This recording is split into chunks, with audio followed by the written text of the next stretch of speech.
Sikap Ashanti mendapat protes dari putra bungsu Anang Hermansyah.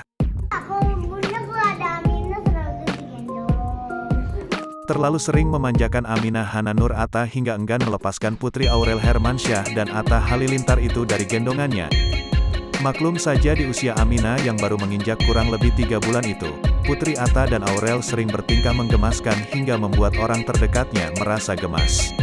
Alhasil sikap Ashanti yang begitu posesif terhadap cucunya tersebut mendapat protes dari Arsya Hermansyah putra bungsunya bersama Anang.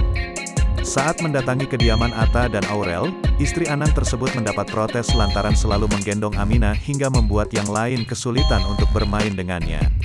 Bunda kalau ada Aminah selalu digendong. Arsya kan juga kangen bun, bukan bunda sendiri, iya kan ayah? Bunda curang ya ayah, ucap Arsya. Mendengar penuturan putranya tersebut, Ashanti pun langsung merasa terkejut.